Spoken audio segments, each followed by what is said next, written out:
with secrets untold.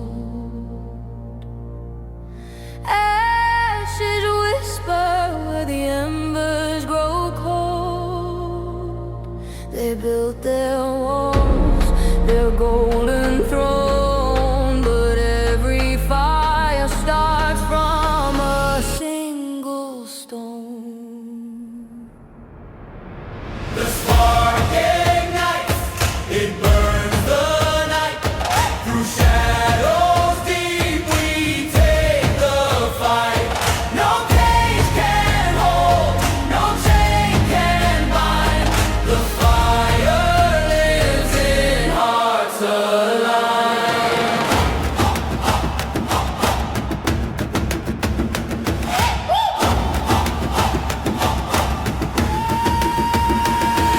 A mockingjay sings of fear and flame. Her wings are torn, but she plays the game.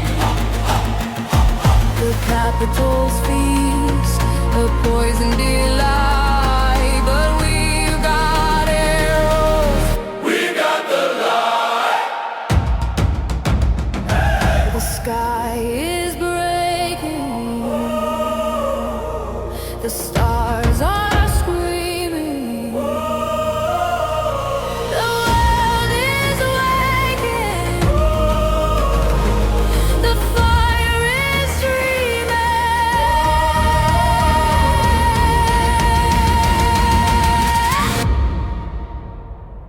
The spark ignites, it burns the night.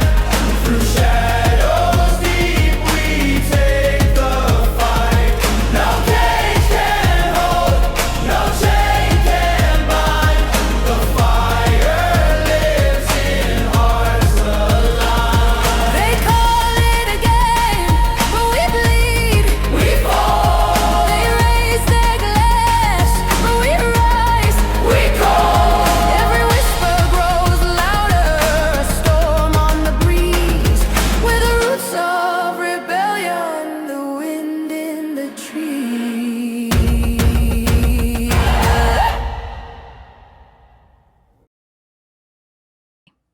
I'm still smoldering a little, so it's with a tentative hand that Caesar reaches out to touch my headpiece. The white has burned away, leaving a smooth, fitted veil of black that drapes into the neckline of the dress in the back. "Feathers," says Caesar. "You're like a bird." "A mockingjay, I think," I say, giving my wings a small flap. It's the bird on the pin I wear as a token. A shadow of recognition flickers across Caesar's face, and I can tell he knows that the mockingjay isn't just my token, that it's come to symbolize so much more. That what will be seen as a flashy costume change in the capital is resonating in an entirely different way throughout the districts. But he makes the best of it. Well, hats off to your stylist. I don't think anyone can argue that that's not the most spectacular thing we've ever seen in an interview. "Cinna, I think you better take a bow." Caesar gestures for Cinna to rise. He does and makes a small, gracious bow, and suddenly I am so afraid for him. What has he done? Something terribly dangerous, an act of rebellion in itself. And he's done it for me. I remember his words, "Don't worry, I always channel my emotions into my work. That way I don't hurt anyone but myself." And I'm afraid he has hurt himself beyond repair. The significance of my fiery transformation will not be lost on President Snow. The audience, who's been stunned into silence, breaks into wild applause. I can barely hear the buzzer that indicates that my 3 minutes are up. Caesar thanks me, and I go back to my seat, my dress now feeling lighter than air. As I pass Peta, who's headed for his interview, he doesn't meet my eyes. First take my seat carefully, but aside from the puffs of smoke here and there, I seem unharmed, so I turn my attention to him. Caesar and Peta have been a natural team since they first appeared together a year ago. Their easy give and take, comic timing, and ability to segue into heart-wrenching moments, like Peta's confession of love for me, have made them a huge success with the audience. They effortlessly open with a few jokes about fires and feathers and overcooking poultry. But anyone can see that Peta is preoccupied. So Caesar directs the conversation right into the subject that's on everyone's minds. "So, Peta, what was it like when, after all you've been through, you found out about the quill?" asks Caesar. I was in shock. I mean, one minute I'm seeing Katniss looking so beautiful in all these wedding gowns, and the next, Peeta trails off. You realize there was never going to be a wedding? Asks Caesar gently. Peeta pauses for a long moment, as if deciding something. He looks out at the spellbound audience, then at the floor, then finally up at Caesar. Caesar, do you think all our friends here can keep a secret? An uncomfortable laugh emanates from the audience. What can he mean? Keep a secret from who? Our whole world is watching. I feel quite certain of it, says Caesar. We're already married, says Peeta quietly. The crowd reacts in astonishment, and I have to bury my face in the folds of my skirt so they can't see my confusion. Where on earth is he going with this? But how can that be? Asks Caesar. Oh, it's not an official marriage. We didn't go to the Justice Building or anything. But we have this marriage ritual in District 12.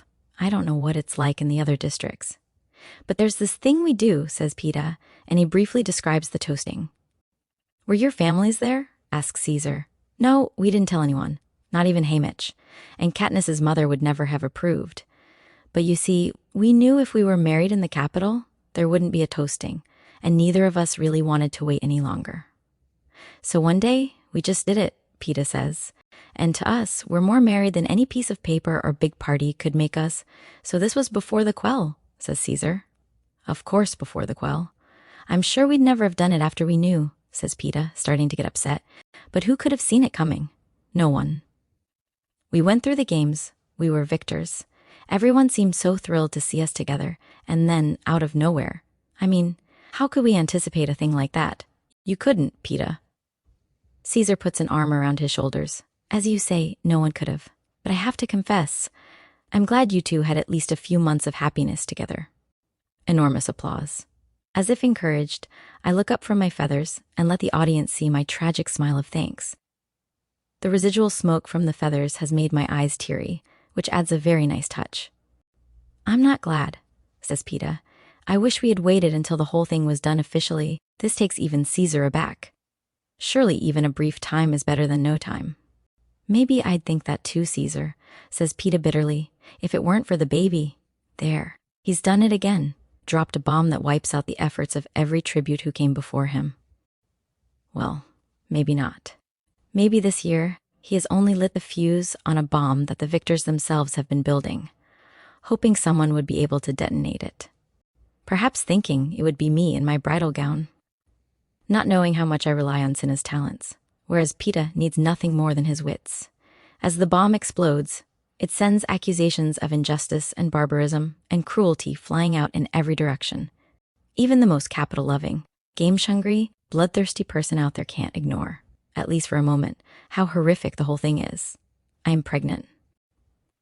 The audience can't absorb the news right away. It has to strike them and sink in and be confirmed by other voices before they begin to sound like a herd of wounded animals, moaning, shrieking, calling for help. And me? I know my face is projected in a tight close-up on the screen, but I don't make any effort to hide it. Because for a moment, even I am working through what Peeta has said. Isn't it the thing I dreaded most about the wedding, about the future, the loss of my children to the games? And it could be true now, couldn't it? If I hadn't spent my life building up layers of defenses until I recoil at even the suggestion of marriage or a family. Caesar can't rein in the crowd again, not even when the buzzer sounds. Peeta nods his goodbye and comes back to his seat without any more conversation. I can see Caesar's lips moving, but the place is in total chaos, and I can't hear a word, only the blast of the anthem, cranked up so loud I can feel it vibrating through my bones, lets us know where we stand in the program. I automatically rise, and, as I do, I sense Peeta reaching out for me. Tears run down his face as I take his hand. How real are the tears? Is this an acknowledgement that he has been stalked by the same fears that I have? That every victor has? Every parent in every district in Panem? I look back to the crowd, but the faces of Rue's mother and father swim before my eyes. Their sorrow, their loss. I turn spontaneously to chaff and offer my hand.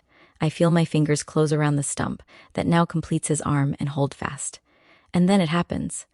Up and down the row, the victors begin to join hands. Some right away, like the Morphlings, or Wirus and Beatty. Others unsure, but caught up in the demands of those around them, like Brutus and Enobaria.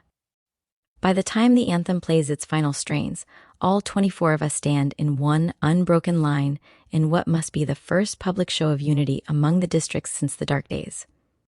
You can see the realization of this as the screens begin to pop into blackness. It's too late, though. In the confusion, they didn't cut us off in time. Everyone has seen. There's disorder on the stage now, too, as the lights go out and we're left to stumble back into the training center. I've lost hold of Chaff, but Peta guides me into an elevator. Finnick and Johanna try to join us, but a harried peacekeeper blocks their way and we shoot upward alone. The moment we step off the elevator, Peta grips my shoulders. There isn't much time, so tell me, is there anything I have to apologize for? Nothing, I say. It was a big leap to take without my okay, but I'm just as glad I didn't know, didn't have time to second-guess him, to let any guilt over Gil detract from how I really feel about what Peta did, which is empowered. Somewhere, very far off, is a place called District 12, where my mother and sister and friends will have to deal with the fallout from this night. Just a brief hovercraft ride away is an arena where, tomorrow, Peta and I and the other tributes will face our own form of punishment. But even if all of us meet terrible ends, something happened on that stage tonight that can't be undone. We victors staged our own uprising, and maybe, just maybe, the capital won't be able to contain this one. We wait for the others to return, but when the elevator opens, only Haymitch appears. It's madness out there. Everyone's been sent home, and they've canceled the recap of the interviews on television. Peta and I hurry to the window and try to make sense of the commotion far below us on the streets. What are they saying? Peta asks. Are they asking the president to stop the games? I don't think they know themselves what to ask. The whole situation is unprecedented. Even the idea of opposing the capital's agenda is a source of confusion for the people here, says Haymitch. But there's no way Snow would cancel the games. You know that, right? I do. Of course, he could never back down now. The only option left to him is to strike back and strike back hard. The others went home? I ask. They were ordered to. I don't know how much luck they're having getting through the mob, says Haymitch. Then we'll never see Effie again, says Peta. We didn't see her on the morning of the games last year. You'll give her our thanks, more than that. Really make it special. It's Effie, after all, I say. Tell her how appreciative we are, and how she was the best escort ever, and tell her we send our love. For a while, we just stand there in silence, delaying the inevitable. Then, Haymitch says it. I guess this is where we say our goodbyes as well. Any last words of advice? Peta asks. Stay alive, Haymitch says gruffly. That's almost an old joke with us now. He gives us each a quick embrace, and I can tell it's all he can stand. Go to bed. You need your rest. I know I should say a whole bunch of things to Haymitch, but I can't think of anything he doesn't already know, really, and my throat is so tight I doubt anything would come out anyway. So, once again, I let Peta speak for us both. You take care, Haymitch, he says. We cross the room, but in the doorway, Haymitch's voice stops us. Katniss, when you're in the arena, he begins. Then he pauses. He's scowling in a way that makes me sure I've already disappointed him. What? I ask defensively. You just remember who the enemy is, Haymitch tells me. That's all. Now go on. Get out of here. We walk down the hallway. Peta wants to stop by his room to shower off the makeup and meet me in a few minutes, but I won't let him. I'm certain that if a door shuts between us, it will lock, and I'll have to spend the night without him. Besides, I have a shower in my room. I refuse to let go of his hand. Do we sleep? I don't know.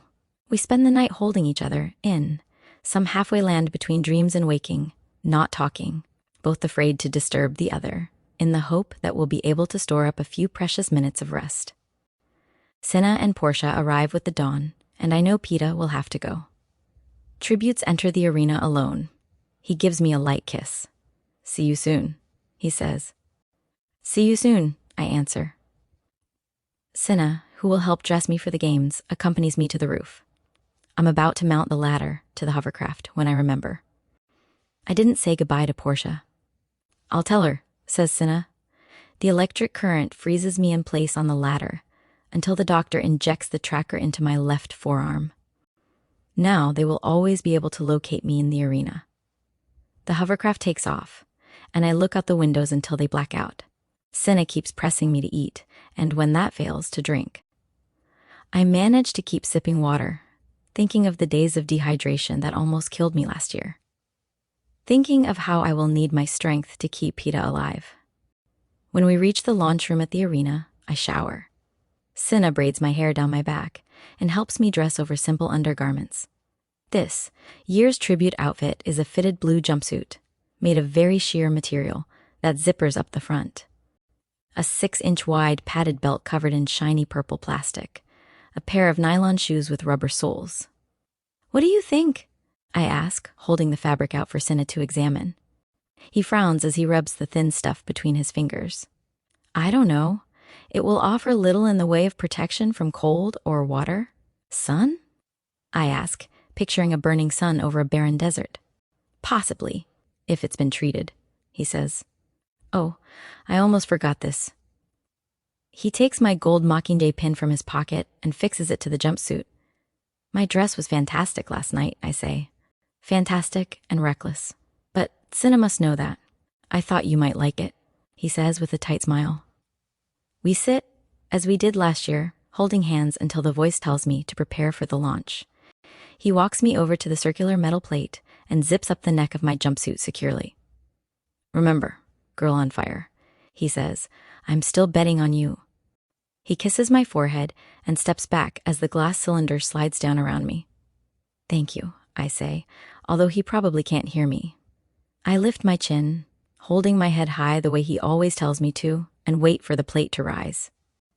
But it doesn't. And it still doesn't. I look at Cinna, raising my eyebrows for an explanation. He just gives his head a slight shake, as perplexed as I am. Why are they delaying this? Suddenly the door behind him bursts open, and 3 peacekeepers spring into the room. 2 pin Cinna's arms behind him and cuff him, while the 3rd hits him in the temple, with such force he's knocked to his knees. But they keep hitting him with metal-studded gloves, opening gashes on his face and body. I'm screaming my head off, banging on the unyielding glass, trying to reach him.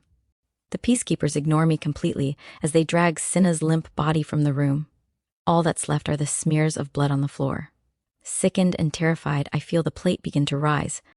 I'm still leaning against the glass when the breeze catches my hair and I force myself to straighten up.